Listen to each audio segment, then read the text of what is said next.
Bom, boa noite a todos. Bem-vindos a mais uma palestra do programa Ciências às 19 horas.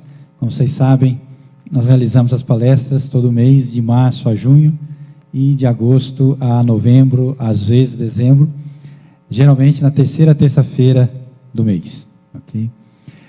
Essas palestras são gravadas, o DVD fica disponibilizado pela biblioteca do Instituto. Bom, e hoje é um prazer e uma honra termos aqui o professor Paulo Hilário Nascimento Saldiva, ou Paulo Saldiva, acho que talvez muitos de vocês já tenham ouvido falar. Ele é professor titular da Faculdade de Medicina da Universidade de São Paulo, Faculdade de Pinheiros, né? E ele é especialista em patologia pulmonar. Ele é médico formado pela USP e doutorado também, e pós-doutorado pela Universidade de São Paulo. Ele trabalha em poluição atmosférica, fisiopatologia pulmonar, doenças respiratórias e mecânica respiratória. Okay? Ele é coordenador do Instituto Nacional de Ciência e Tecnologia de Análise Integrada de Risco Ambiental. Okay? Ele tem vários prêmios recebidos, né? Eu vou citar alguns aqui.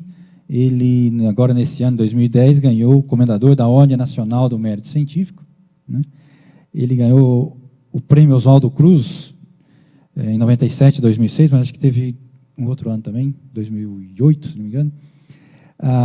O Prêmio Aristides Maltz, em 1994, o Prêmio Análise de Medicina, em 2009, e o Prêmio Personalidade e Tecnologia, em 2009. Esses são alguns dos prêmios que ele tem recebido. Ele é uma pessoa bastante atuante nessa área de risco ambiental. Inclusive, vocês já devem ter visto ele em alguns programas de televisão, ou mesmo em sites. E é um ciclista, né? Ele enfrenta o trânsito de São Paulo com sua bicicleta. Não veio de bicicleta hoje, mas... Sim, aqui em São Paulo muita gente anda de bicicleta, inclusive eu. Mas não fugindo do trânsito daí. Ok? Então, um grande prazer hoje temos aqui o professor Paulo Saldiva para falar sobre poluição atmosférica desde o ponto de vista do risco para a saúde humana. Muito obrigado.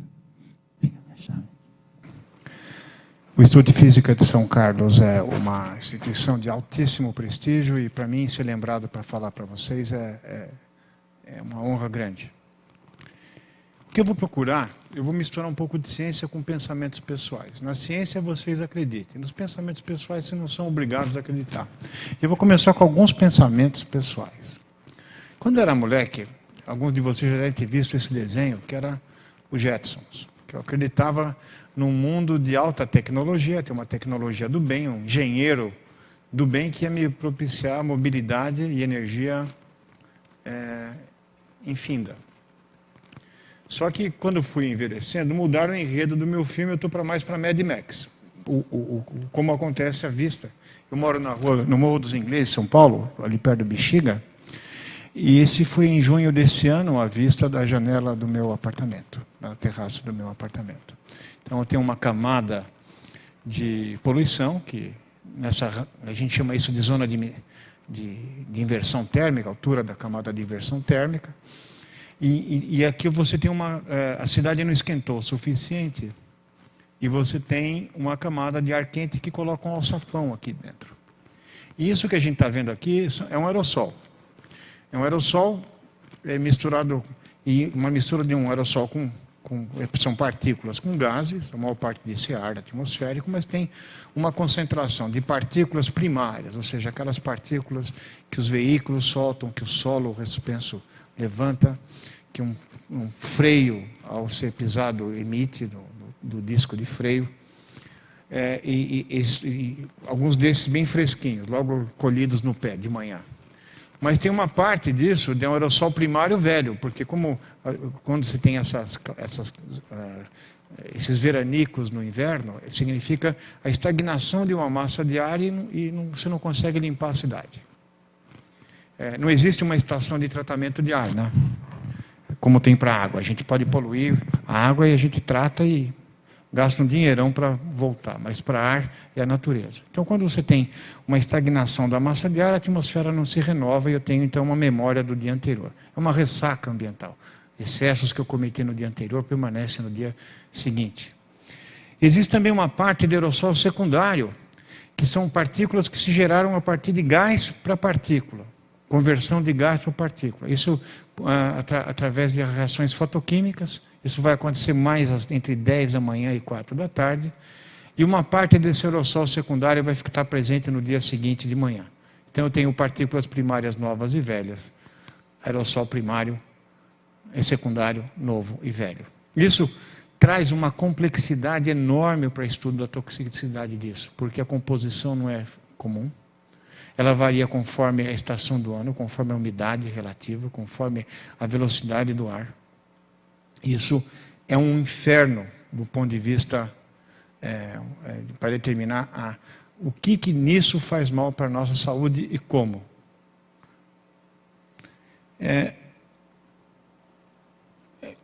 Essa cidade, né, a gente se admira, por exemplo, eu vou falar mais de ar, né, mas tem algumas coisas que são altamente previsíveis. Né? Quando chove na cidade de São Paulo, isso aqui no eixo do X é uma base de quanto choveu em São Paulo. São observações dos últimos 10 anos. E aqui no Y, quantas pessoas internam por leptospirose na cidade de São Paulo? A melhor relação é com 14 dias de defasagem, né? Que explica exatamente, eu sei quanto choveu e quanto vai ter de casos de lepto. O lepto, para quem lembra, o lepto é uma bactéria que nada muito bem. A Leptospira icterohemorrágica ela é uma César Cielo do mundo bacteriano. E ela vive, o hospedeiro, o carregador dela é o rato. E sai pela urina do rato. Então, toda vez que inunda, sai essa bactéria em grande quantidade. Quem vai entrar na enxurrada? Sai da ciência, agora vamos para minha posição pessoal. Quem vai entrar na enxurrada para tirar o colchão, o fogão, quem não pode perder isso, quem mora em lugares de fundos de rio, é gente pobre.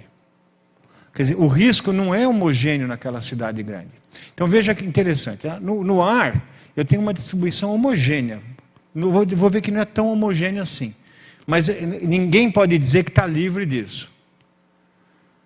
Mas quando a gente coloca uma poluição hídrica, quer dizer, quando você tem água e esgoto na porta de casa, só que tudo misturado, como no caso do Jardim Pantanal, né, isso significa que tem pessoa morando onde não devia, porque esses pontos de alagamento já são altamente monitorizados e isso foi consolidado pela forma desigual do uso urbano. Vamos agora analisar um outro dado, né? Quando eu ensino meus alunos lá na Faculdade de Medicina, como é que você faz pneumonia? Eu vou te explicar assim, olha, depende da bactéria, da agressividade da bactéria, que a gente chama de virulência, depende da quantidade de bactérias que eu inalo, ou seja, o inóculo, e depende da suscetibilidade do hospedeiro. Quanto mais frágil eu sou, mais risco de eu ter uma pneumonia. Agora, esse gráfico é um trabalho de uma moça chamada Micheline Coelho, que é uma meteorologista, que ela modelou em 2 anos na cidade de São Paulo, quantas pessoas internam por doenças respiratórias, afecções das vias aéreas inferiores. E você vê que é altamente sazonal, né? Tem um pico em volta de maio, junho, né? Que são os meses piores, depois cai nos meses quentes. No vermelho, é um modelo muito simples, onde tem temperatura, umidade e poluição. Ele me explica 80% do sinal.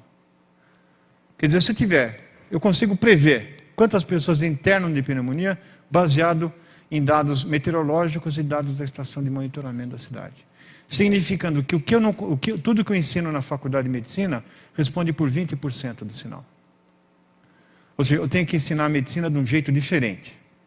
Quer dizer, viver na cidade é um fator importante da determinação da relação saúde e doença. E aí que me vem a pergunta, o desafio, que eu costumo até provocar um pouco. é que quem controla, por exemplo, o nível de poluição na cidade, quem determina se está seco e tem que fazer intervenção, é a Secretaria de Meio Ambiente, que não entende nada de saúde. E a saúde, por sua vez, ainda não internalizou esse tipo de problema na agenda dela. A única vez que a saúde entrou para estudar doenças ambientais, quando era para matar mosquito, quando era para fazer vacina. Aí era uma doença ecologicamente, era uma invasão de um ecossistema silvestre por gente. Só que agora o problema é diferente, porque matar mosquito todo mundo é a favor. Mexer com o uso do solo e com mobilidade tem interesses econômicos enormes.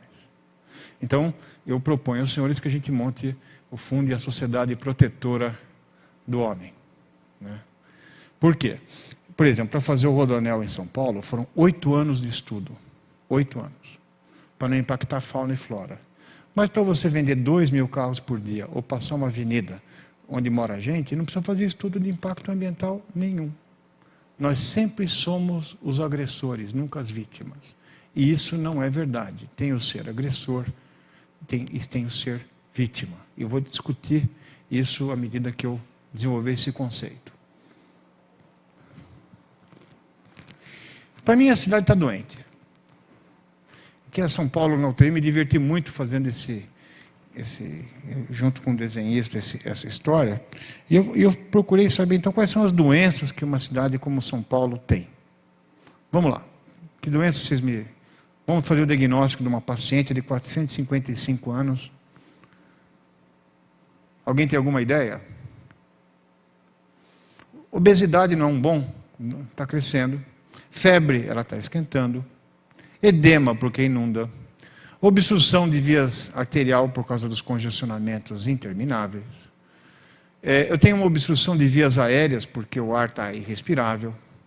Um certo grau de insuficiência renal, porque eu não me livro dos meus dejetos da forma como eu devia. Né? Talvez um pouco de flatulência, porque de vez em quando vem umas tempestades meio...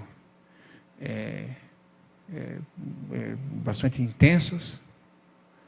E mais importante é uma disfunção cognitiva, porque os neurônios dirigentes dessa cidade, eles estão convencidos de que não vai piorar muita coisa dramaticamente até as próximas eleições. Então isso leva a uma situação que faltam atitudes corajosas para você compactar a cidade e para você mudar o modal de transporte. A estratégia da cidade de São Paulo embora a população não cresça muito, a mancha urbana se expande, porque os terrenos da região central têm um valor muito maior e você começa então a utilizar o solo como mercadoria, você não compacta a cidade. E então você tira as pessoas, por exemplo, o conceito era, vamos fazer cidade Tiradentes. A cidade Tiradentes foi criada, moram 30 mil pessoas na cidade Tiradentes, sem transporte coletivo, sem hospital e sem escola. Isso, para mim, é o que eu chamo de racismo ambiental, que é um termo que eu vou voltar agora. Todas as formas de racismo são crimes inafiançáveis, menos o racismo ambiental. Isso não ocorre só com a gente, ocorre, por exemplo, pega lixo, o caso do lixo da cidade. Nós exportamos o lixo para outras cidades que têm aterros sanitários, não cabe mais em São Paulo.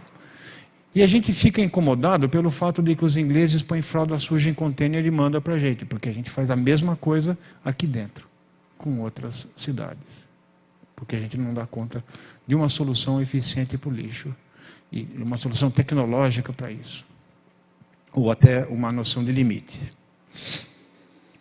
Vamos pegar aquela nuvem, né? E de poluição, vamos voltar um pouco para a ciência. Aqui são medidas, a CETESB tem uma estação na Faculdade de Saúde Pública, que é do lado do Hospital das Clínicas. E aqui são as medidas dentro do Hospital das Clínicas daquela fuligem preta. Mostrando que quando aumenta fora, aumenta dentro do HC. É como se o nosso doente tivesse deitado na calçada da Dr. Arnaldo. Quer dizer, um aerossol fino penetra em nossas casas. principalmente em prédios mais antigos. E isso vai acontecer também mais em casas de gente de menor renda, porque o tipo de construção é diferente. E a proximidade com as vias de tráfego também é maior. Na minha sala, eu sou um patologista, né? Então eu tenho uma sala temática voltada para o cemitério do Araçá. Aliás, a Faculdade de Medicina, ela fica entre o Hospital das Clínicas e o cemitério do Araçá. Ela liga esses dois compartimentos, né? E se eu colocar uma espécie de filtro que filtra partículas de 2,5 milésimos de milímetro, que são as partículas de bactérias, que se aproximam ao tamanho de bactérias, ou que tem uma deposição alveolar muito eficiente, e eu colocar para ventilar 10 litros por minuto, que é quanto que um indivíduo adulto normal precisa para fazer as suas funções fisiológicas. Ele entra assim e 24 horas depois está assim, na minha sala. Eu estou a 120 metros da Dr. Arnaldo. O prédio da Faculdade de Medicina, ele é de 1920. Ora, a dose disso é 1,5 cigarros. É isso que um paulistano que mora mais ou menos próximo do corredor de tráfego recebe por dia. 1,5 cigarro é menos do que ser fumante. O problema é que tem gente que fuma 1,5 cigarro e não devia estar fumando nenhum. Gestantes, bebês, cardiopatas, asmáticos e mais. Nós vamos ver, por exemplo, que esse material aqui, vamos analisar um pouco a composição dele, né? Ele tem metais pesados. Eu peguei só os metais pesados tóxicos que tem nesse material particulado, e se você fizer uma análise de orgânicos, tem uma série de hidrocarbonetos policíclicos aromáticos que são reconhecidamente carcinogênicos. Então, ele tem mais ou menos um cigarro. Em última análise, ele tem parecido com o cigarro.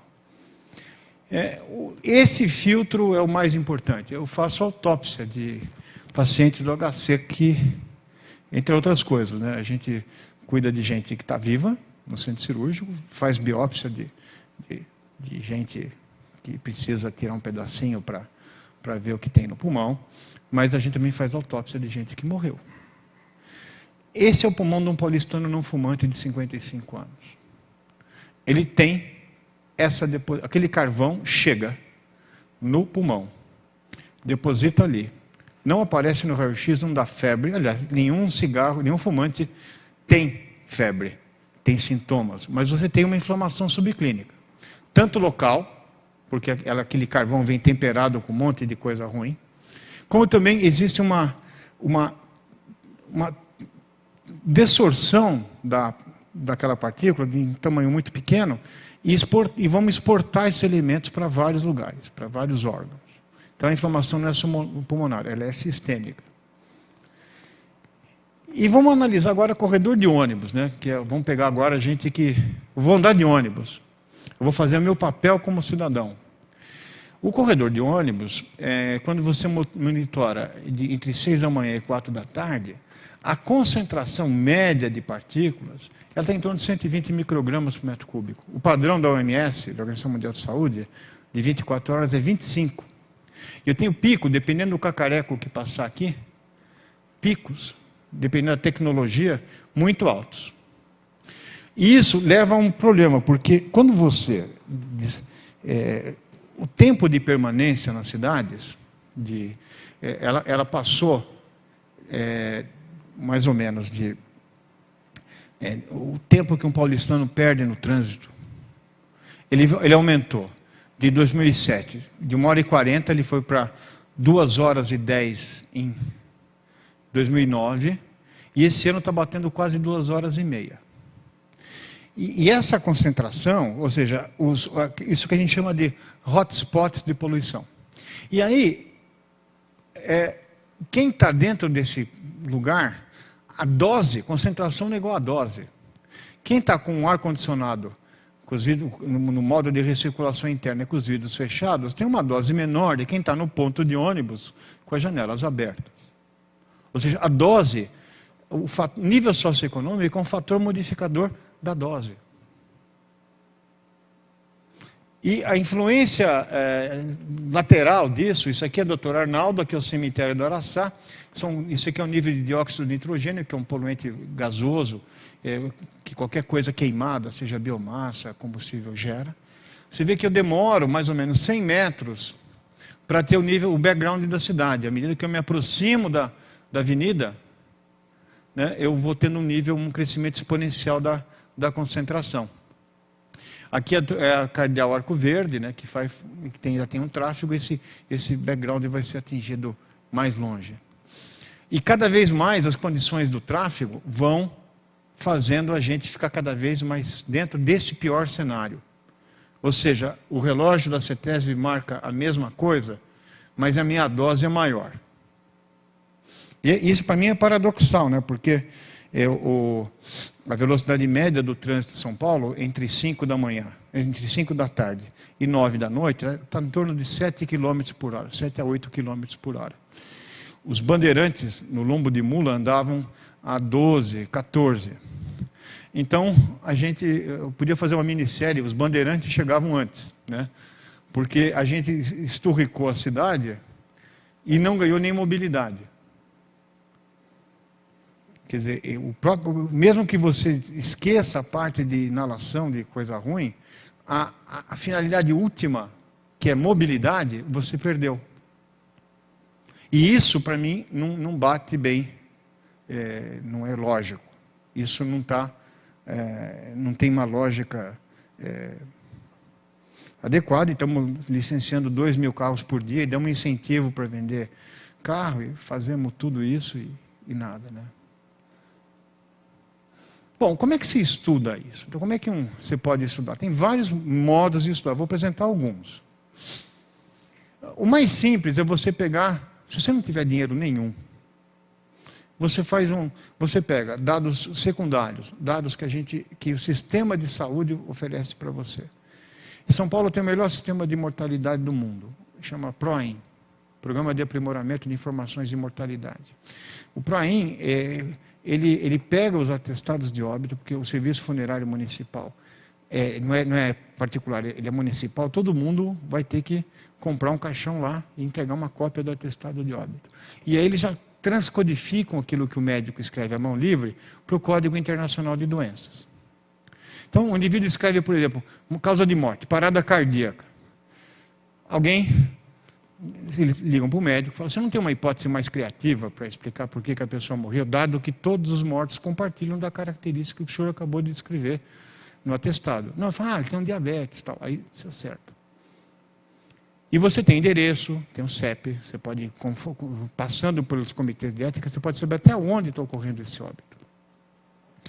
E você pega os dados da estação da CETESB e faz uma média e modela como é que o evento mortalidade se no tempo varia com o efeito poluição e clima. E constrói, tem várias técnicas estatísticas para isso. Vamos pegar, por exemplo, isso aqui foi o primeiro estudo que a gente fez com humanos, nesses dados secundários, onde a gente usou janeiro como referência, e se vê e mortes de pessoas acima de 65 anos. Né? Então você vê que em relação a janeiro, em julho morrem cerca de 32 pessoas a mais, e dezembro morre um pouco de menos. Isso é sazonalidade. Isso aí ou seja, frio é ruim para idoso. Temperatura, mesmo esse efeito de longa duração, se você fizer a avaliação, temperatura do dia, você vê que ondas de frio, nada acontece até que a mínima cai de 8 graus no Mirante de Santana. No dia, depois disso, se caiu abaixo de 8 graus, morrem 8 pessoas a mais no dia seguinte. E agora que está esquentando, você tem também isso aqui é uma zona que a gente chama de conforto térmico. Que a gente adapta, nós temos um termostato interno que se adapta. Quem não se adapta bem é criança. Você pode ver que qualquer criança, uma otitezinha, faz uma febre enorme, porque o termostato dela ainda não está regulado. E idoso, que faz infecção e não faz febre. É difícil até você fazer diagnóstico clínico de infecção em idoso.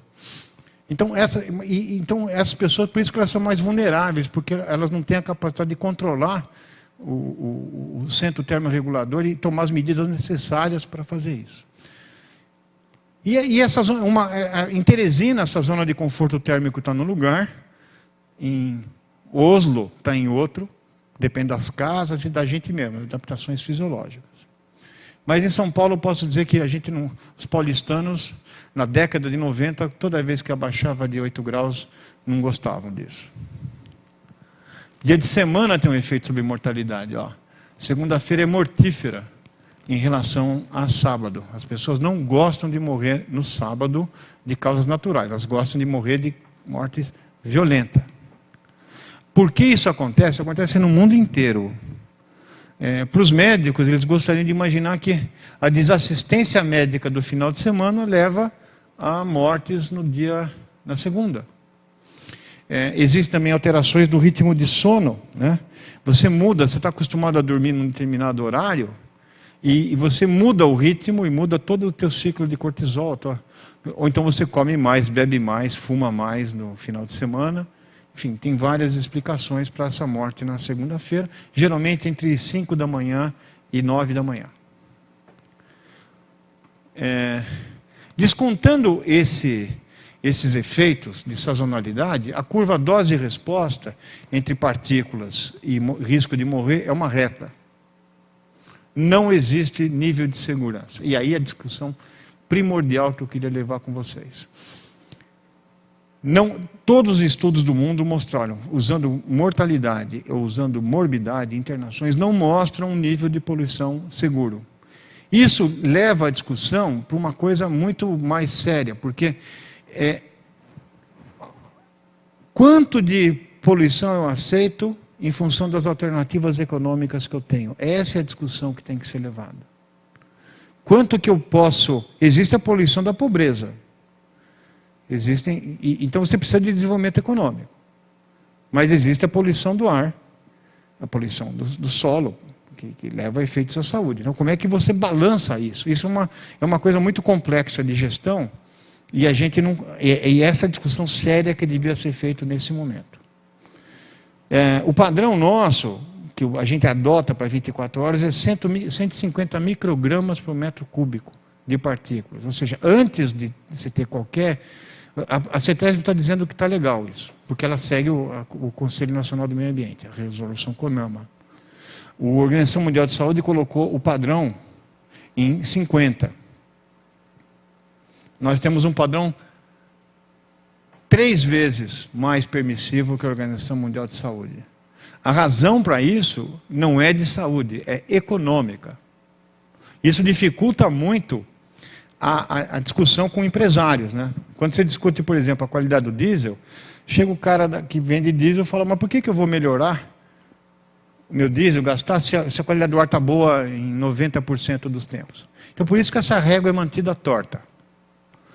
Essa régua que a gente utiliza hoje, ela mede o conhecimento científico dos anos 70.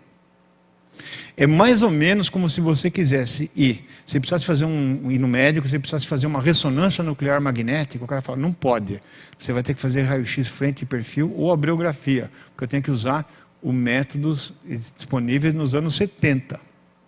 Você não voltava para esse médico, mas é assim que a saúde humana é tratada. Então nós temos uma legislação ambiental extremamente rígida nas áreas remotas e extremamente permissiva no ambiente urbano. Porque na área remota, como eu falei, é muito fácil você fazer ações ambientais, mas a pressão econômica, inclusive que afeta e pressiona a área remota, nasce nas cidades. Quem destrói a Amazônia não é o amazonense, é a pressão econômica que vem dos grandes centros. E é isso que a discussão... Nós estamos falando sobre dinheiro, e eu vou desenvolver esse tema um pouquinho mais para frente. Como é que eu falei que os níveis socioeconômicos dão diferentes doses e tal? Então isso aqui é um estudo de uma arquiteta chamada Cristina Haddad Martins, que fez o seguinte, ela pegou São Paulo e dividiu em 6 pequenas cidades de São Paulo, distantes ao redor com um diâmetro de 2 quilômetros ao redor de uma estação da CETESB. Como São Paulo tem muita gente, você consegue fazer uma cidade razoável aqui, uma cidade de porte médio.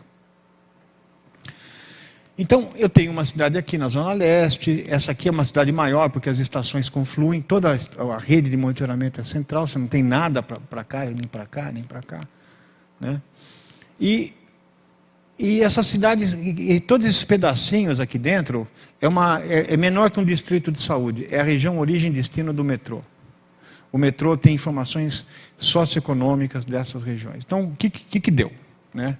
Para o mesmo aumento de 10 microgramas por metro cúbico de fuligem no ar, em Cerqueira César, que tem níveis econômicos iguais à Bélgica, eu tenho um aumento de mortalidade de 2%. Em São Miguel Paulista, que já estou falando quase África, eu tenho 12%, para o mesmo incremento. Aqui é o indicador de favelização. Aqui é quantas pessoas têm renda familiar acima de $3.500. Aqui é quantas pessoas têm nível de educação superior. Ou seja, indicadores indiretos de nível socioeconômico. Então não basta ser idoso, ser criança, ser cardiopata, ser bebê, mas também ser pobre, para variar. Por quê? As pessoas mais pobres têm dificuldade de controlar suas doenças crônicas, têm menor acesso à medicação e são mais expostas. A Brasília amarela, ela existe na periferia. A van esfumacenta existe na periferia. Um ônibus que roda no corredor 9 de julho, ele tem que ter injeção eletrônica. Aquele ônibus velho não desaparece no ar, ele vai para a periferia. As casas são diferentes. Então, eu poderia imaginar que aquela curva dose-resposta que eu mostrei numa reta, ela teria várias inclinações se eu fizesse essa curva em várias regiões da cidade. Mostrando que o padrão, além dele não existir um padrão, o padrão teria que ser regionalizado, a depender do nível socioeconômico das pessoas que estão lá dentro. Quanto tempo demora para morrer? Aqui eu tenho 2 desfechos, bronquite crônica e infarto do miocárdio. Esse é um trabalho de um médico chamado Alfésio Braga. Como é que você lê esse gráfico? Aqui é o dia da morte, um dia antes, 2 dias, 3 dias, 4 dias, 5 dias antes da morte. Então o que esse gráfico mostra? Aqui essa bolinha mostra a relação da morte do dia 0 por bronquite crônica com a poluição do dia 0. Muito pouco. A morte do dia 0 tem a ver muito mais com a poluição do dia -1, -2. Você que inala, inflama, infecta e morre. Esse é o mecanismo. Para infarto do miocárdio, a relação é no dia. O mecanismo é outro. Vamos explorar um pouco melhor isso. Esse estudo ele foi publicado no New England Journal of Medicine por um grupo britânico, que é um experimento muito simples. Eles pegavam pessoas que vinham para o Brompton Hospital ou usando uma máscara, ou internavam no Brompton Hospital e eram asmáticos leves ou moderados. E as pessoas caminhavam em 2 lugares diferentes, em semanas alternadas. Ou elas andavam no Hyde Park, que é o Ibirapuera grande ali, ou na Oxford Street, que tem um tráfego intenso. E essas medidas, eles sopram através de um tubo e medem a patência, a velocidade com que o ar sai. Quanto menor esse número, mais entupiu o brônquio. E aqui eles mostram que eles começam a passear, 1 hora depois já cai e se mantém 24 horas depois, no dia seguinte. E se você andar na Oxford Street, é pior, cai mais. Ou seja, não é um asmático, que é um sensor. Todo mundo fecha o brônquio quando respira porcaria. É uma resposta estereotipada, tem reflexo para isso. O asmático perdeu esse controle, ele fecha demais, ele hiperreage. Então o asmático é um bom indicador para dizer que ele inflama quando anda na rua. Bom, então, esse é um estudo feito pela Annette Peters, também no New England, que fez um seguinte, estudo muito simples. Dá para fazer, o New England é um jornal de impacto mais ou menos 30, quer dizer, é um bom jornal, né? É mais que o Science, o New England, o impacto do New England. Tem mais médico que lê, eu não estou dizendo que a ciência dele é melhor, mas o que acontece é o seguinte, ele pegava os indivíduos que infartaram, e sobreviveram a infarto, óbvio, né? E aí perguntam para ele, o que você fez de diferente no dia que você infartou em relação aos 3 dias anteriores que é o não infarto? O que aconteceu de diferente na tua vida? Então, aparecem coisas confessáveis, coisas inconfessáveis, mas aparecem ansiedade, períodos de estresse, noites mal dormidas, refeições a mais. Mas aqui uma coisa interessante, ó. Esse é o dia do infarto, a hora que o infarto ocorreu, né? E a maior parte, como eu disse, infarta de manhã, né? Quando você tem mais apneia do sono, é o período onde o teu sono está mais alterado, você está com o sono mais profundo. E aqui, quanto tempo o indivíduo quanto tempo do dia ele passou no tráfego. Você vê que um grupo de pacientes, no dia do infarto, o tempo de exposição ao tráfego foi maior. E a hora, se você decompor isso, é a hora, 2 horas antes do infarto.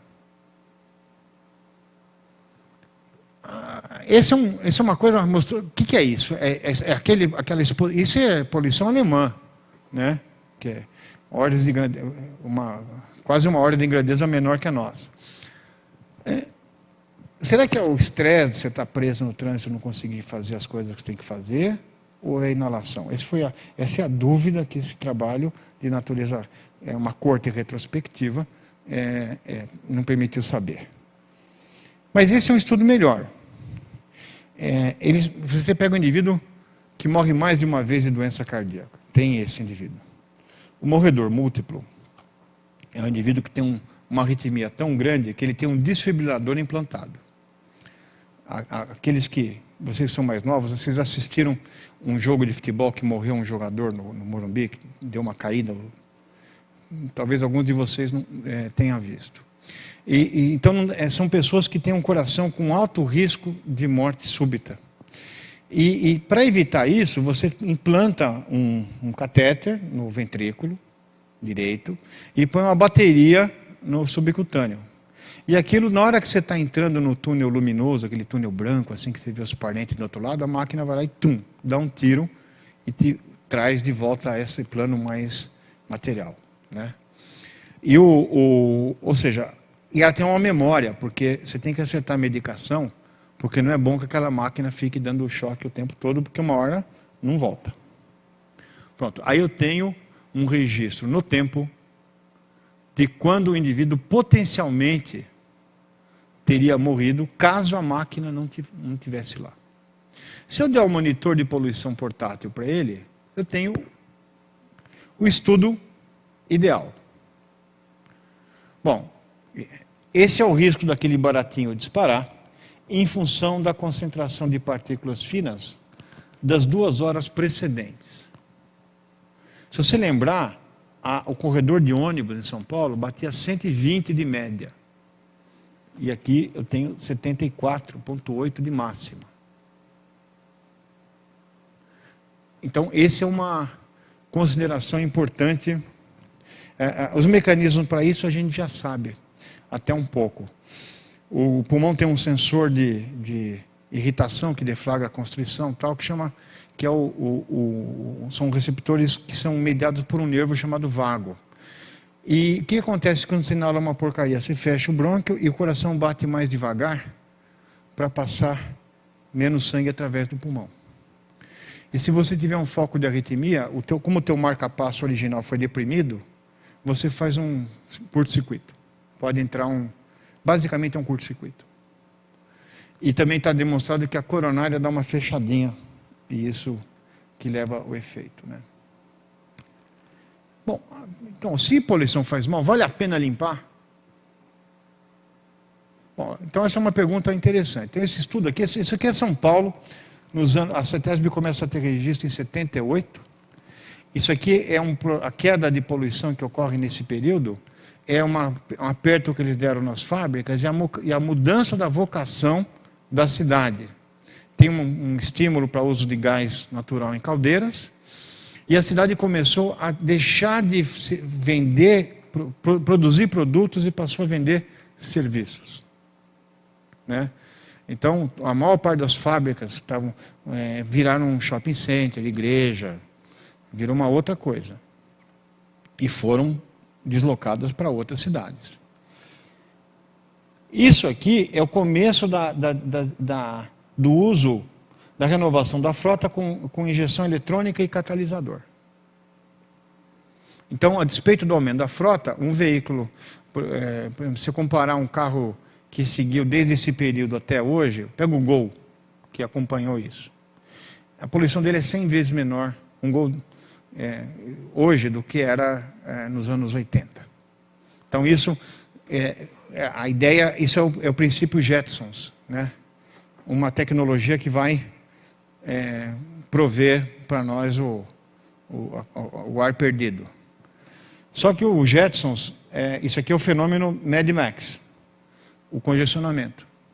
Quer dizer, significa que você está esgotando o sistema de melhoria tecnológica. A única melhoria tecnológica que a gente tinha para fazer é do diesel, que não foi feita, por problemas econômicos.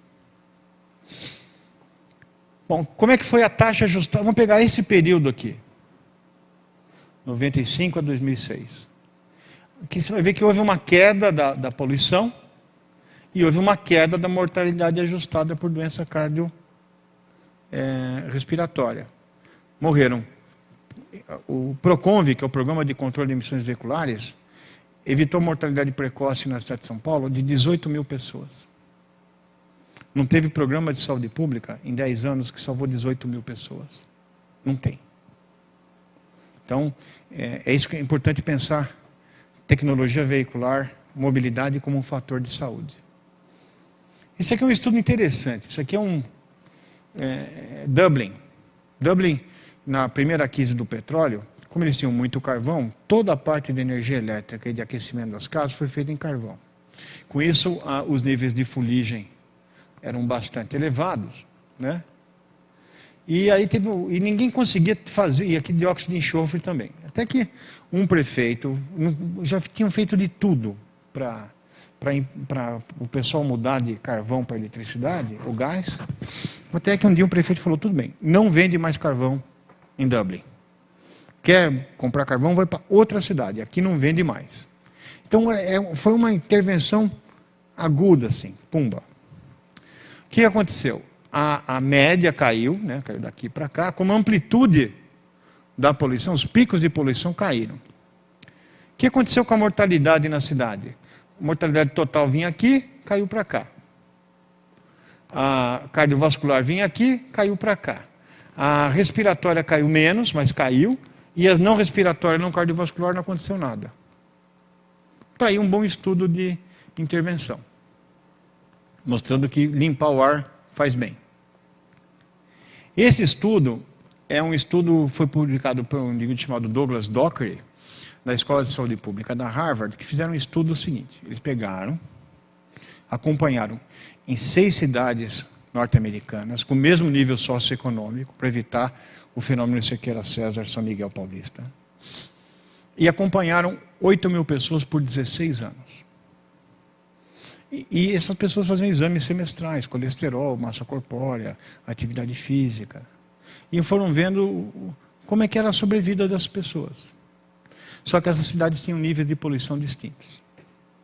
Então aqui, a cidade mais limpa era Portage, tem níveis de poluição igual ao Recife, atuais hoje. Aqui é Steubenville, que tem em São Paulo. Campinas está mais ou menos por aqui, Rio de Janeiro está mais ou menos por aqui. Ajustado para todas as outras covariáveis, a poluição do ar afetava a expectativa de vida. Mais ou menos 1 ano para cada 10 microgramas por metro cúbico, 1 ano e meio. Por doença cardiovascular. Quem morria é doença cardiovascular, respiratória e câncer de pulmão. Aí, eles fizeram o seguinte, quando saiu esse estudo, que motivou uma revisão dos padrões de qualidade do ar, isso foi em 94, o pessoal que estava em cidade ruim deu um aperto nas termoelétricas tal, e melhorou a qualidade do ar. Veja Steubenville, ela saiu de 30, foi para 22. London, em Ontário, também caiu de 18, foi para 13, mais ou menos.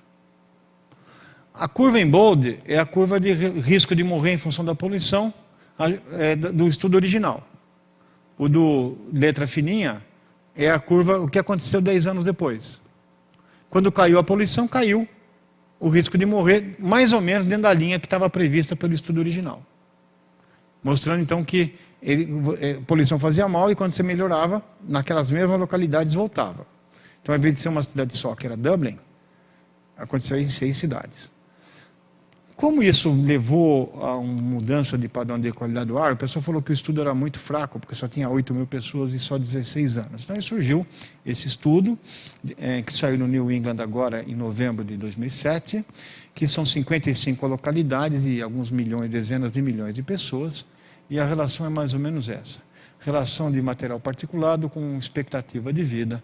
E a conta é mais ou menos dessa, quer dizer, porque daí você pode imaginar cidades que melhoraram. Qual é o fator de confusão nisso? Nesses 10 anos, pode ter mudado a vacinação de idoso, assistência médica e tal. Então, eles foram em cidades, porque algumas não mudou, outras mudou o sistema de saúde. Quer dizer, controlando para intervenções e para renda, você consegue uma estimativa que a conta é mais ou menos assim. Mais ou menos 9 meses a 1 ano para cada 10 microgramas de mudança de material particulado fino. Ou seja, eles calcularam que 30% do aumento de expectativa de vida que ocorreu nos Estados Unidos nos últimos 20 anos foi devido à redução da poluição do ar. Não é a maior falta, 2/3 foram outra coisa, mas 1/3 é bastante, você concorda? Principalmente para quem morreu de poluição é 100%. Então, esse é o... eu vou passar um pouquinho para frente de bicho e chegar no final. Aqui é a parte mais experimental. Vamos discutir o conceito agora. Bom, cara. Eu fui fazer uma conferência na National Academy of Sciences em 2007, final de 2007, para discutir no Instituto de Medicina o que era isso, como é que se junta transporte, energia e saúde. Então eles chamaram 4 cientistas, não, era um pouco mais, éramos em 6. E chamaram CEOs de indústria automobilística, de indústria de petróleo e e políticos. O político quer saber qual que é... Ele pensa diferente da gente. Se você começar a falar, olha, baseado nessa premissa vai acontecer tal coisa, ele já matou. Ele quer saber o que vai acontecer. Porque as medidas são muito impopulares nessa área. Nós falamos que poluição fazia mal, e a indústria de petróleo, foi assim, dito na lata, né? Nada vai deslocar o petróleo nos próximos 30 anos em termos de preço. Nada. Você tira a $8, a $6 o barril na Arábia Saudita e vende a $80 na Bolsa de Londres. Nada vai deslocar esse preço se você não levar em conta as externalidades, os prejuízos disso. Por exemplo, na cidade de São Paulo, se você fizer uma conta só de saúde, não estou contando tempo de perdido em trabalho, combustível que não é feito. Imagina, 2h30 da população de São Paulo, põe pelo valor da hora média de trabalho e vê quanto é que isso dá em dinheiro. Estou discutindo só de duas moedas, atendimento médico e redução da expectativa de vida por morte prematura. Isso dá 1,6 bilhão de reais por ano, mais ou menos. 1,5 bilhão. Isso não é... Ninguém paga isso, quem paga somos nós. Essa é a conta que nós pagamos disso. Então, quando o pessoal discute ciclo de vida de combustível, por exemplo, eles discutem do poço de petróleo à bomba. O que acontece depois da bomba não é com eles. É como se eu fizesse um remédio e falasse, ó, eu vou estudar os efeitos colaterais até chegar na prateleira da farmácia. Depois, se você tomar e tiver um faniquito aí, não é com a gente.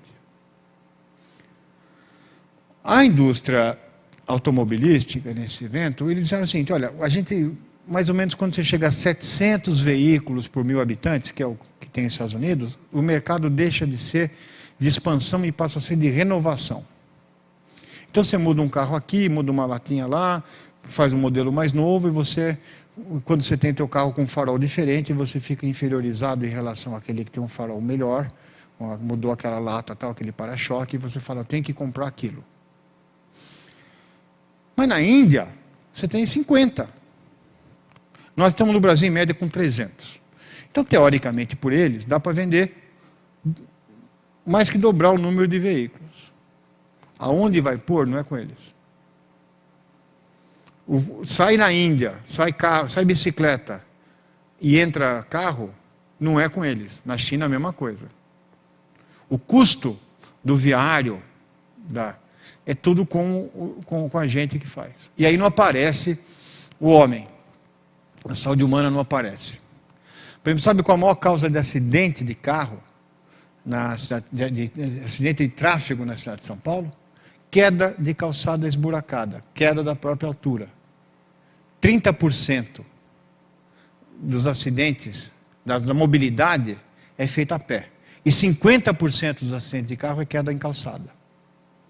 Mostrando que a calçada, inclusive, era modificada para o carro entrar. Quando você pega uma rua inclinada, como aqui em São Carlos tem várias, a calçada tem uns degraus assim para o carro não entrar torto, e o pedestre que se dane. Então, o homem não aparece na foto, o homem pobre. Né? Ou quem anda, porque mesmo o motorista de carro é um pedestre. Quem anda ele vai andar. Então, não aparece. Né? E isso é muito claro para mim, porque em São Paulo tem um maior programa de psicoterapia do mundo, chama Ouvinte Repórter. Você liga, a graça assim, você escuta no rádio, alguém fala, estou congestionado aqui, outro fala, estou congestionado lá. Então não serve para nada, é só você se sentir como parte de uma comunidade de sofredores, e isso dá uma sensação de paz interna, porque você não é o único. Nunca ninguém ligou, não pega o trem para Emelino Matarazzo que está lotado. Nunca, não apareceu isso. Então, eu ouvi hoje de manhã o repórter de trânsito. Hoje, o metrô que liga a zona oeste com leste parou por 2 horas. E o ouvinte repórter, lá o helicóptero, falava do trânsito. E chegamos ao absurdo. Eu estou falando agora como cidadão, não precisa acreditar. De quando você vê o repórter de trânsito, ele fala assim, tem um congestionamento grande na marginal, tal, não sei o que, evite tal coisa, porque tem um acidente de moto com vítima. Quer dizer, a morte, está lá o corpo estendido no chão, ele está atrapalhando o tráfego. Literalmente. Ele está na contramão, atrapalhando o tráfego. A própria CET, tive uma discussão com o pessoal da CET, muito interessante, porque a CET ela foi feita para carro. Experimenta atravessar uma avenida em São Paulo e apertar aquele botão. Você não consegue atravessar as 2 pistas ao mesmo tempo, porque você não pode parar o carro. Né? E, aliás, eles dão folga para os funcionários. No final de semana, onde tem mais morte por acidente e atropelamento, mas não tem congestionamento. Então, a lógica é fazer o tráfego andar, não é proteger as pessoas. Por isso que a Sociedade Protetora do Homem precisaria estar existindo. Até brinquei, como ele já tem um monte de logo, carro pintado e tal, podia ser companhia de extermínio de transeuntes, porque daí eles não precisam trocar tudo. Né? Já está tudo ali pronto para fazer. Então, não vai ter responsabilidade social e ambiental que mude esse negócio. Em todo mundo. Se você não tiver uma posição firme, não vai ter. E de coragem. Não estou falando de Zurique e tal. O prefeito de Bogotá fez uma coisa super interessante. Ele pegou todas as avenidas e colocou 2 faixas de ônibus de baixa emissão andando em calhas exclusivas. E deixou congestionar. A melhor propaganda do transporte coletivo era qualidade e rapidez. Hoje não existe ninguém capaz de fazer isso no Brasil. Não tem ninguém capaz de fazer um negócio desse. Não tem. Então, como é que você vai fazer para funcionar? Então, vamos discutir um pouco isso. Qual é o nosso papel? Essa aqui é uma curva de PIB per capita e expectativa de vida. Então, você tem lugares no mundo que têm sobrevida da Idade Média. Os países africanos com AIDS, com malária e tal. né? E aí você vai ficando rico, você vai vivendo mais. Até que você chega muito rico, não adianta ficar muito rico que não vive mais. A Luxemburgo está tirado aqui, porque senão ele ia cair mais ou menos por aqui, assim. E ele não é eterno. Aí daí para frente é novos remédios e tal, mas a economia sozinha e acesso à tecnologia faz você viver mais. Então isso é um fenômeno importante. Agora, qual que seria, no meu entender, uma plataforma para a universidade atuar, né? Para resolver esses problemas que a gente tem? Primeiro, eu teria que ter um estudo muito bom das fontes. Várias fontes, fazer o ciclo de vida de cada combustível. Mesmo o carro elétrico, dependendo de onde você tira e a energia que você precisa fazer, talvez você tenha que fazer isso para valer. Levantar esse tipo de discussão. Aí tem uma parte de modelagem importante e de química atmosférica que vai envolver a emissão, a renovação do ar e as reações fotoquímicas que ocorreçam na atmosfera. Quer dizer, muda a fonte, muda a sopa, muda tudo isso. Aí teria um grupo que teria que determinar a dose. Dose é muito difícil, porque tem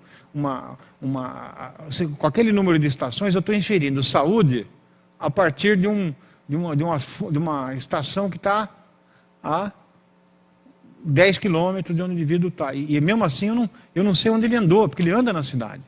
O modelo mais interessante que eu vi foi o pessoal da Califórnia, da Caltech, que desenvolveu uns sensores de poluição que vai no celular e com GPS. Então, eles distribuíram centenas daquilo e conseguiram ter mapas de mobilidade e exposição e põem isso no computador e modelam a poluição da cidade.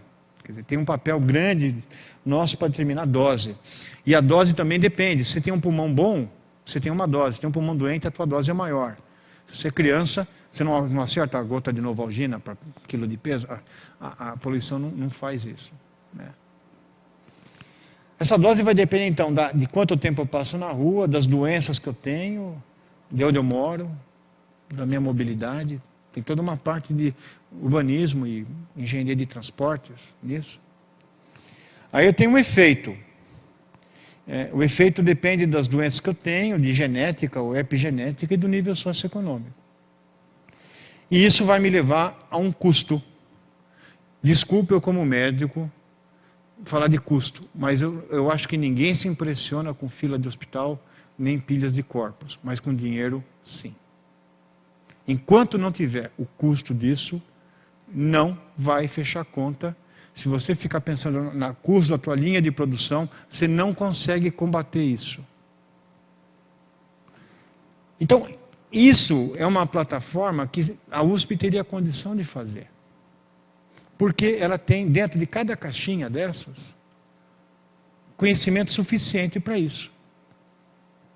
Então, além das plataformas clássicas, de como você vai transformar a tecnologia médica, juntando medicina, física, engenharia, tudo nesses novos medicamentos, esses nanoprodutos, isso aqui seria uma plataforma interessante para a universidade fazer parte do pacote de soluções que a gente tem, né? É isso que a gente está tentando articular nesse INCT que a gente coordena. Nós temos gente trabalhando em cada uma dessas caixinhas, e essa caixinha roda para transporte veicular, para queima da cana-de-açúcar e para a fronteira agrícola, em 3 lugares. Então isso roda e a gente está tentando colocar custo. Por exemplo, quando teve a história do diesel, do não atendimento da resolução 315 do diesel, a gente calculou quantas pessoas iam morrer.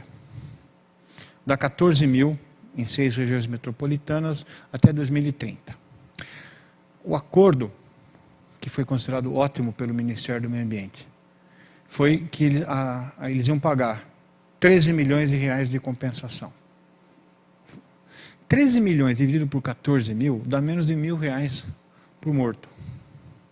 Se você for no serviço funerário e quiser comprar um caixão de primeira e uma coroa de flores, não paga. Esse é o problema central dessa questão. E isso, quais seriam os princípios que eu acho que, além desse diagrama científico, quais seriam os princípios de ação que eu acho que a academia devia fazer? Primeiro, ela devia produzir conhecimento dentro dessas caixinhas, e produzir paper mesmo, né? Mas ela também devia propor parcerias com o gestor, para que o Estado não está preparado para interpretar essas centenas de papers que estão colocados. Por exemplo, quando o trolleybus quase que acabou em São Paulo. Porque quem tinha o trolleybus, se ele tinha um trolleybus velho, ele não vendia para ninguém. Se ele tem um ônibus diesel, ele pode usar o ônibus velho como capital de giro para... Então o trolleybus acabou, mas então do ponto de vista daquele indivíduo, era lógico, mesmo porque a Eletropaulo cobra tarifa de pico às 6 da tarde para o trolleybus. Ela trata o transporte como chuveiro elétrico, porque ela diz que não pode prejudicar os seus acionistas, como se os acionistas deles não respirassem. Então, alguém devia dizer, olha, dá um incentivo para esse cara manter o trolleybus, porque fazendo essa conta. Então, essa parceria é fundamental. Eu acho que a gente devia trabalhar, ter um papel de liderança, a gente não podia ficar esperando. Mas a liderança pelo exemplo, sabe? Liderança sem exemplo não vale. Se eu quiser andar de transporte coletivo na cidade universitária, eu não consigo. Eu ensino o que eu não faço. Isso é mortal. Quer dizer, você não pode liderar nada se você não tiver ações efetivas de quanto que a gente recicla de água, quanto que a gente usa de eólica, quanto que a gente faz de... Acho que não está próprio, né? Eu acho que a gente devia também ter essa liderança, devia exercer o papel de crítica que a universidade deixou de muito tempo de fazer. Em algum momento a universidade virou um lugar de dizer não, de pôr regras e tal, mas a gente perdeu essa capacidade de criticar. Vou começar a criticar a minha unidade. Eu estou trabalhando com saúde, a USP tem uma certa produção nessa área, e a gente estava discutindo na congregação que a gente tinha que expandir o estacionamento da faculdade.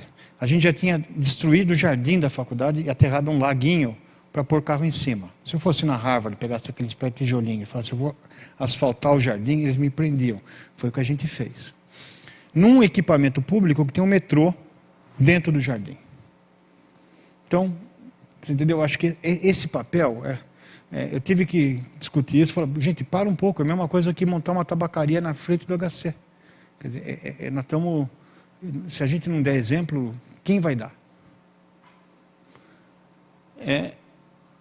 Nós devemos ter a crítica, por exemplo, para mostrar o que a gente chama de maquiagem verde das empresas, né? A maquiagem verde, para quem estiver interessado, a melhor revista do meio ambiente chama Environmental Health Perspectives, é uma revista do National Institute of Environmental Health Sciences. Há uns 3 meses atrás ela fez um artigo mostrando greenwashing, como é que ele afeta a sua saúde. Então é muito simples, né? Você pega, por exemplo, as companhias que vendem petróleo. Elas patrocinam um monte de ações ambientais na mata. Então você vai ver, o mico-leão-dourado está com chapinha, a tartaruga está com o casco brilhante no tamar, mas não muda a sua estratégia de negócio. Então, se o negócio não é sustentável, ela não tem o direito de ser sustentável. E aí abre o caminho para uma coisa que eu chamo de litigância. Litigância que foi feito objeto a universidade agiu bem nisso em relação ao diesel, quando uma série de elementos da sociedade civil colocaram uma ação no Conselho Nacional de Autorregulamentação Publicitária, proibindo as companhias de petróleo de se dizerem sustentáveis. Porque não colocaram o diesel limpo. Então não pode. Por mais que faça ação sustentável, fora, não vale se não for no seu negócio. Então não chama de sustentável. Chama de caridade, chama de qualquer outra coisa, mas não de sustentabilidade. Então nós temos que ter a crítica e ao mesmo tempo o passo para a litigância, assim como a gente fez com o cigarro. Assim, não vai na boa, você entendeu? Tem que ser. Não tem razão, por exemplo, para um ônibus, um caminhão poluir 10 vezes mais no Brasil do que na Suécia. E o bloco do motor ser feito aqui. Qual que é a razão médica para um indivíduo, para a gente imaginar que um brasileiro é 10 vezes mais resistente do que um sueco, ou que um alemão, ou que um americano? É a mesma companhia, pô. Então, não pode chamar de sustentável. Não pode. Isso tem que ser denunciado, criticado e, quando possível, entrar no campo da litigância. Então, tem que ter um braço ONG nessa história. Nós temos que...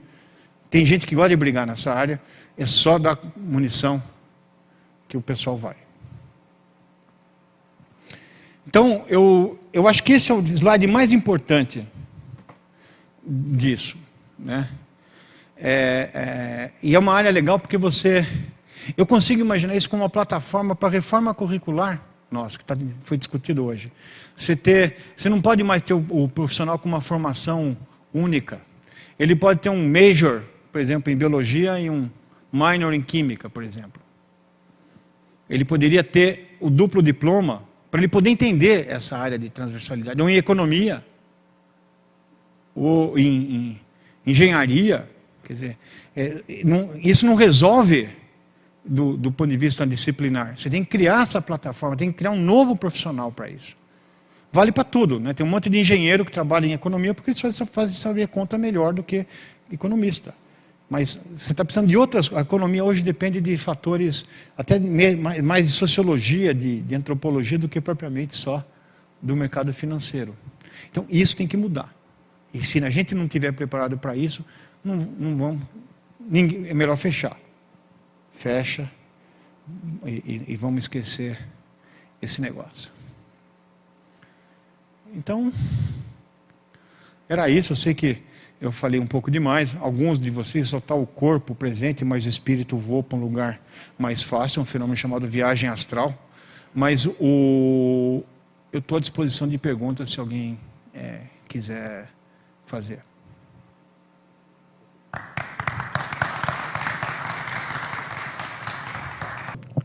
Algum comentário, pergunta? Sim. Parabéns pela apresentação e mostrar o fator custo ali, que eu acho que é a grande chamada, né? Dentro da Universidade de São Paulo existe o programa USP Recicla. A implementação desse programa, de certo modo, está tendo assim, sendo bem sucedida em certos aspectos, né? Mas a grande palavra-chave é o consumo, né? A redução de consumo. Essa redução de consumo e a sustentabilidade fazem com que pelo que o senhor colocou, que um Gol hoje polui menos do que o que antigamente, né, o atual, deveria sucatear, né?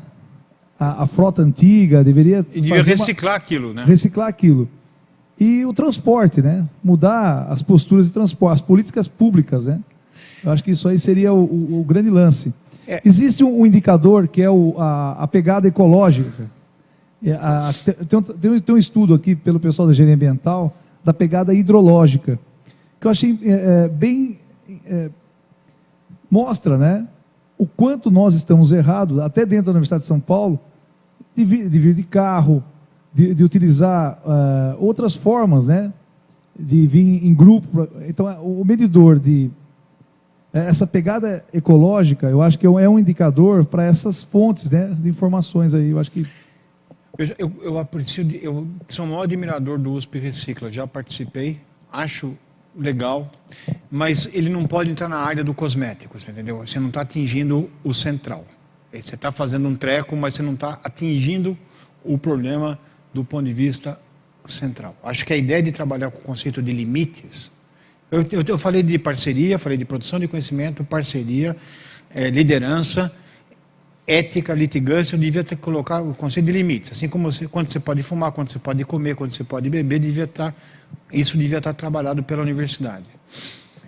Mas a gente tem o Pura, né, de água, tem o negócio, mas enquanto você não tiver um programa efetivo de transporte solidário, entra na cidade universitária e procura andar de ônibus. Mas eu vou pegar, procura atravessar uma faixa de pedestre. Na entrada da universidade, isso foi uma crítica que nós fizemos no passado aqui, O passado que fazem 2 anos, a acessibilidade para o pedestre aqui, logo na entrada da universidade, era muito precária. Quer dizer, priorizava o estacionamento de carro. Isso. E o pedestre que se lasque, né? Então isso ainda é muito ruim aqui dentro. Tem que ser melhorado se a faculdade de medicina quer destruir jardim para pôr carro, por isso que eu estou dizendo, eu acho que a mudança de cultura, a gente devia ser exemplo mesmo. Nós devíamos ser um laboratório de soluções para a sociedade. Os nossos campi poderiam ser laboratórios de experiências bem-sucedidas. Porque o carro hoje adquiriu outras funções. Veja, o pessoal da Globo, estamos fazendo uma série para a SPTV. Eles tentaram implantar a carona solidária. Sabe que não deu certo? Sabe por quê? Porque as pessoas querem ficar sozinhas e ouvir música. O lugar de você comprar um CD e ouvir, deixou de ser a sala da tua casa para ser o interior do teu carro. Então, a mudança, né, isso tem uma implicação até sociológica, porque você descostura o plano urbano, você passa a levar o privado para a rua. A própria mídia faz isso, né, com a propaganda de carro, que se você está dentro do carro, você tem... Aparece uma mulher que você nunca viu, andando em câmera lenta. Fazem... O carro é outra coisa, é mais do que a mobilidade. Se eu fizesse um ovomóvel à corda, que andasse a 20 por hora, ninguém comprava. Porém, vamos analisar o seguinte. Eu estou aqui no Instituto de Física de São Carlos, aproveito essa conferência para dizer que eu inventei o capacete teletransportador. Eu ponho um capacete, penso e chego no lugar que eu quero, vocês vão me dar um prêmio. Aí eu falo, esqueci de dizer uma coisa. A fonte de energia desse capacete é caldo de carne humana. E eu preciso matar 14 mil pessoas por ano para fazer isso na cidade de São Paulo. Essa é a resposta que eu daria para vocês. Quer dizer, eu acho que vocês perderiam a ideia de fazer esse prêmio e eu me dar uma camisa meio diferente e eu me levar para um lugar próprio ali. Só que basicamente é isso. É isso que a gente faz, né? Se a gente, então, eu acho que a universidade, frente a essa crise ambiental que a gente está, a crise de mobilidade, a gente tem energia para fazer mudança. Eu nunca vi ninguém mudar de coisa quando está bem. E você faz isso, eu acredito em Deus, mas eu acho que teve mais mudança em UTI do que a igreja. Eu acho que quando o indivíduo está ali torcendo para aquele negócio bater de novo, você começa a repensar a tua vida e as grandes transformações ocorrem ali. Eu acho que essa crise é uma oportunidade de mudança, ela vai dar força criativa para a gente. Por isso que eu acredito que a gente tem que liderar esse processo mesmo, começando de dentro, antes da gente poder criticar fora. Bom, Paulo, quero dar os parabéns, que eu um pouco chovendo molhado, mas parabéns pela excelente palestra e especialmente para agradecer a ter aceitado o convite e ter falado de um tema tão importante. Eu queria fazer uma colocação e depois fazer uma pergunta que tem mais a ver com a minha área. Hoje pela manhã, às 9 da manhã, aqui nesse mesmo auditório, eu participei da abertura e de uma discussão no workshop sobre um curso que está se querendo construir nessa escola, aqui na USP, na Escola de Engenharia, que é um curso de Engenharia de Energia. E entre os processos, vamos dizer assim, as expectativas que se tem até 2100 sobre a questão de energia, o petróleo até 2100, as perspectivas que se tem é que vai diminuir sensivelmente. Por outro lado, as outras fontes de energia, por exemplo, o carro elétrico, por exemplo, não tem lítio suficiente no mundo para fazer carro dessa forma. A energia proveniente da biomassa que seria, vamos dizer assim, a fonte que se espera e na projeção que vai dominar até 2100. Eu não sei o quanto que isso acaba afetando depois, porque no caso do carro a álcool, o resíduo que você tem é baixíssimo, e aí a não ser do próprio, que eu não havia pensado, a questão do freio, das outras peças. O carro emite por 3 lugares. Pelo atrito das peças, pela suspensão do solo e pela combustão. O carro a álcool diminui muito a combustão. Um carro a álcool hoje ele emite 5 vezes menos material particulado, E quando o pessoal fala que ele emite hidrocarbonetos, em quantidade até um pouco maior, que para eles etanol é hidrocarboneto. Você não está considerando... Quando você calcula a toxicidade dos hidrocarbonetos, o potencial de formação de ozônio, com a atual composição da nossa gasolina cheia de carbonilas, quer dizer, hoje, na Califórnia, quando você tem uma gasolina boa, a adição de álcool aumenta o ozônio. No Brasil, a adição de álcool reduz o ozônio, pelas características do nosso combustível.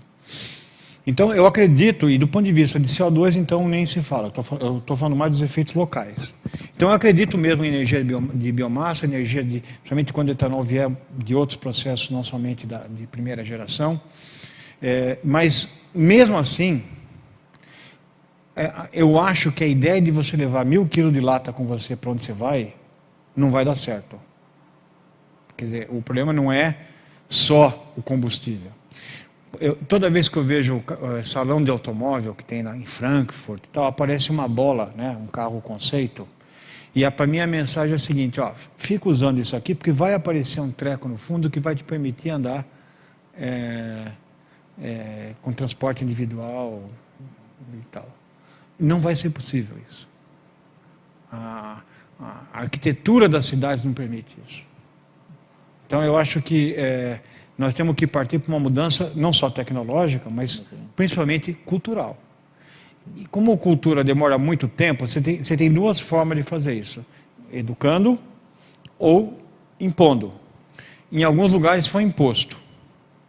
Aqui a gente não está pronto ainda. Quando na lei municipal de mudanças climáticas, quando se discutiu o pedágio urbano, a possibilidade, o governo teve que tirar isso por causa do prejuízo eleitoral. Por isso que eu digo disfunção cognitiva. Você vai empurrando porque sabe que em 2 anos não muda nada. Então eu acho que vai chegar um momento que o pessoal vai ser obrigado a discutir o uso do solo de carro. Se eu quiser pôr minha geladeira na rua, eu não posso. Então essa ideia, né, é muito... Não é só... Olha... Se eu fosse fazer um estudo do efeito à saúde do tráfego, do ponto de vista de ruído, do ponto de vista de pressão psicológica, um cara mata o outro porque levou o espelho embora no Dia dos Pais, quer dizer, o que acontece de estresse, do ponto de vista... É uma maluquice isso aí que a gente está vivendo. Então, tem que repensar esse negócio. E tem que ser de boa qualidade. Eu vou dar aula na USP Leste e eu saio do trem na estação ali da Luz e vou pegar o trem para ir para o Brás. O mesmo usuário, quando ele está no metrô, ele tem um comportamento. Na hora que ele vai para o trem da CPTM, porque como ele é pior, ele tem um outro comportamento. Quer dizer, as cidades foram crescendo em cima de puxadinhos, assim, né? A cidade foi... O Levi-Strauss, quando esteve aqui, ele dizia que a cidade de São Paulo crescia de uma forma assustadora, de tal forma que a cidade não se beneficiava da maturidade, ela saía da juventude e ia direto para a decrepitude. E isso é um negócio que é desumano. Quando você vai ver a amplitude térmica e a umidade relativa em regiões que não têm serviços ambientais, cobertura é muito pior. Então nós temos que de fato, é uma mudança de cultura mesmo. Eu vou te perguntar uma coisa um pouco mais distinta, mais curiosidade. Dentro daqueles particulados, aí voltando na sua primeira transparência, que é a foto que você fez do seu apartamento, dentro daquele particulado lá, quando vocês fazem essa análise, qual é a porcentagem que se tem de partículas, que se você sabe, ou mais ou menos, o que é chamado de nanopartícula? Tem uma... Não, nano a gente não sabe. Eu sei a fonte. A nano teve um papel muito importante. Vamos explicar. Nano é uma partícula que só... o que acontece? Quando você põe o catalisador transformou partícula grande em nanopartícula. Quer dizer, toda a combustão tem partículas muito pequenas, mas quando você põe um catalisador, ainda aumenta mais. E a nano, ela não vive muito tempo. Ela tem um tempo de residência na atmosfera, porque ela vai engordando. Ela vai deixando de ser nano, ela vai acumulando coisas. Então, e a nano entra em qualquer lugar. Por exemplo, uma partícula de 4 nanômetros, ela não tem barreira física, ela vai para qualquer canto. Muda toda a farmacocinética. Então, tem uma série de evidências que morar perto de corredor de tráfego leva a maior risco de adoecimento. Peso mais baixo na nascida das mães, maior risco de autismo, maior risco de mortalidade cardiovascular, maior risco de mortalidade respiratória, as crianças desenvolvem menos o pulmão. Tem uma série de evidências que corredor de tráfego, aquele perfil exponencial de crescimento, leva a maior risco de adoecimento. Então, deve ser alguma coisa que está ali dentro. Então, por isso que a nano surgiu com força. Mas ainda não se conseguiu ter um modelo de reproduzir isso experimentalmente. Então, o pessoal está achando que é um efeito mais de concentração do que de tipo de partícula. Agora, se eu fizer um modelo receptor de PM2,5, eu consigo dizer o seguinte: em São Paulo, 70% é combustão. Desses 70%, vamos transformar em 100%, 50% é diesel, 40%, 50% é diesel. Quer dizer, se você arrumar a emissão de diesel, você resolve 50% da emissão da cidade de São Paulo. Aliás, em todos os estudos de intervenção feitos e acompanhados pela OMS, só tem duas coisas que melhoram a poluição de um dia para o outro: deixar de queimar carvão para termoelétrica e deixar de usar diesel de má qualidade. A gente não tem termoelétrica, a gente só tinha uma chance e não fez. Por pressão econômica das montadoras, por pressão econômica da Petrobras, que tomaram conta do governo. É como se o rabo balançasse o cachorro. Não é normal, geralmente é o cachorro que balança o rabo, mas ali aconteceu o inverso, as empresas dominaram o país. Só queria saber se você falasse alguma coisa a respeito desse crescimento da tuberculose. Eu tenho lido que a tuberculose tem aumentado muito, né? Uma doença que era um pouco mais antiga, vamos dizer assim, e que agora os índices de tuberculose, porque né, a contágio é sempre pelo ar, o senhor tem alguma coisa, tem estudado isso, tem visto alguma coisa em relação a isso? No meu lado médico, sim. No lado ambientalista, não. Mas o lado médico, o bacilo da tuberculose foi o bicho que mais matou gente no mundo. Põe peste, tudo. Ele é o maior assassino da humanidade.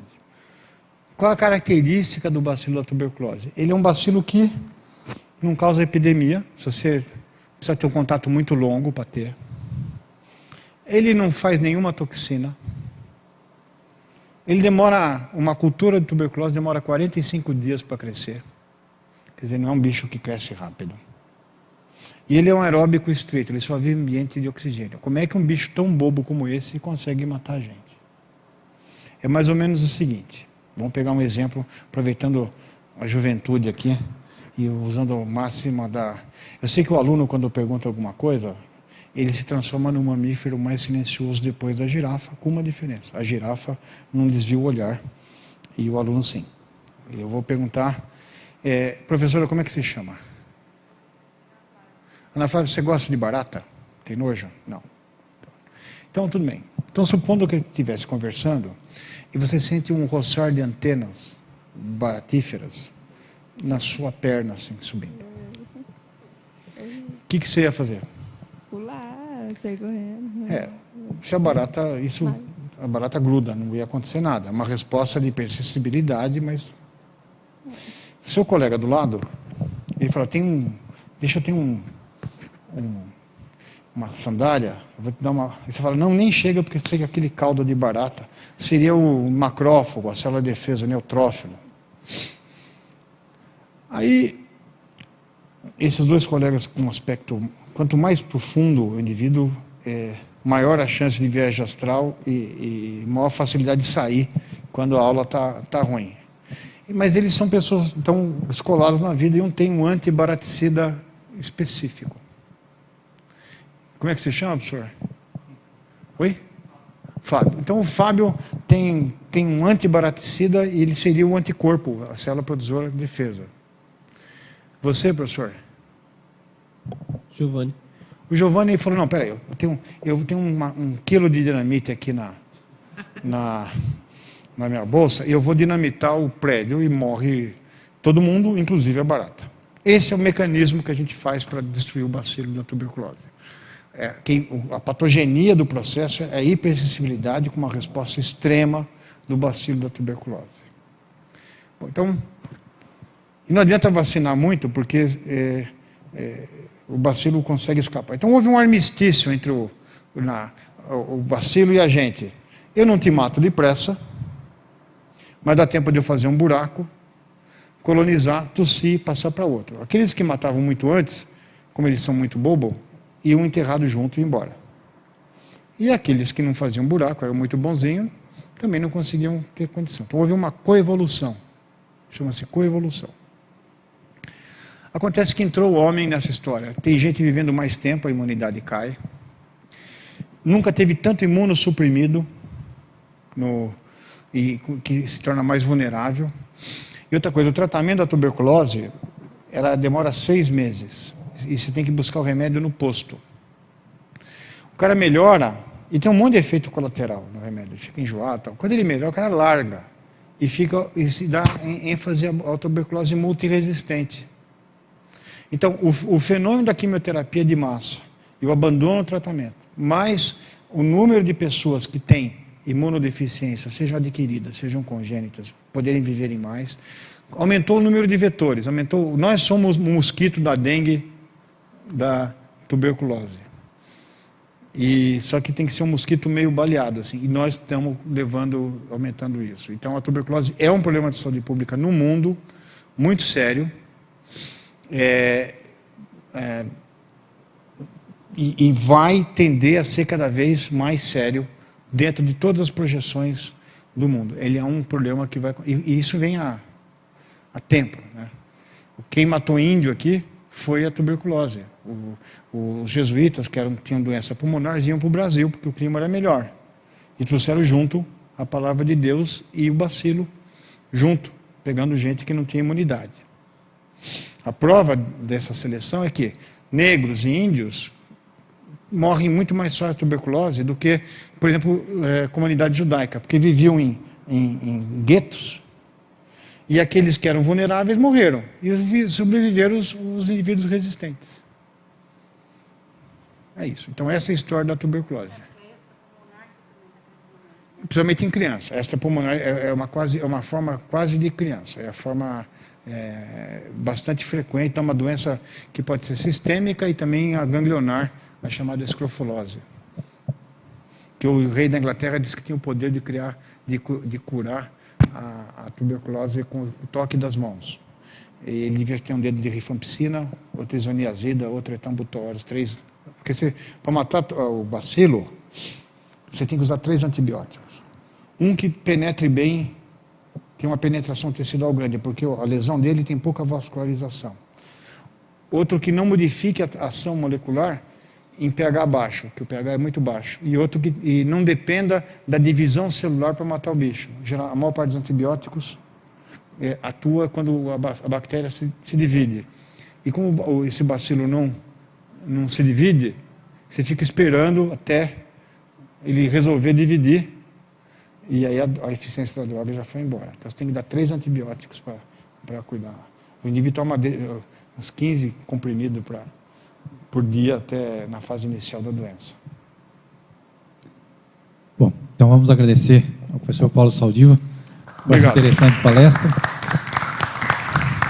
E não se esqueça que a palestra vai estar disponível no site, assim como no DVD e no canal 20 da televisão.